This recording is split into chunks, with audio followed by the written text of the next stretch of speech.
Hello mga kakufe! For today's video, taping natin sa MMK. So ayan guys, nandito kami ngayon sa ABS-CBN. Dito ang meet up namin para sa service. At so ayun guys, nandito na kami sa service. Papunta na kami sa location.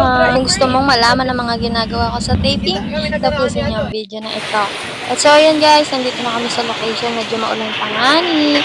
So ayan, kain muna tayo. Sarap ng ulam. Tanghali na nga pala. At yan, nandito kami ngayon sa pangalawang location. Baklas nga pala ang tawag doon. Sila nga pala yung mga kapatid ng bida. At dahil hindi pa ako kailangan, ayan, hinanap ko yung ating service na van. Ayun, nandoon sa dulo. Ayan, medyo maputi kasi maulan dito. So, ayan, nandito na tayo sa service. Kain muna tayo, no? Ganyan lang yung ginagawa namin sa taping. Kain, tulog kapag hindi nakasalang.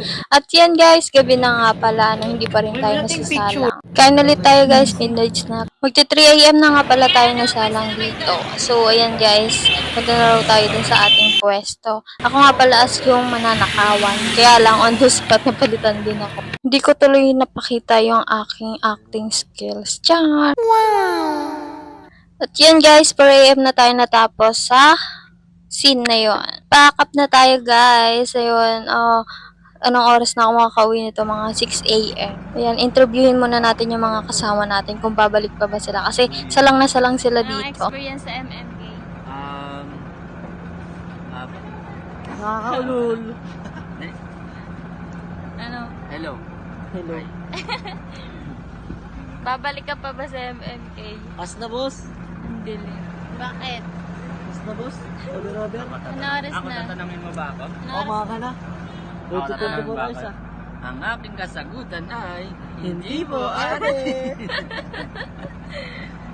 Ikaw kuya, babalik ka ba sa MMK? Oo, babalik pa. Salang pa tayo dyan. Tulog lang naman. Wala Ako yan, din wala. tulog lang. Ang ginawa. Alay mo, ngayon lang naman dyan. Kain ulit tayo guys. So ayan, puro lamon lang tayo dito. Bago kami umalis, ayan, nagpamigay muna si Boss Shin ng pagkain, Jollibee yarn, pirang, saya, char. At dahil yan ay chicken ang nakuha natin, yung iba ay burger steak. Ganun lang yung mga ginagawa namin guys, kain, tulog, charot. Minsan, syempre, salang na salang. Ayan, okay lang naman yung salang-salang para kita ka sa TV. Yun lang guys, thank you for watching. Kung gusto mong laging updated sa mga videos ko, please subscribe.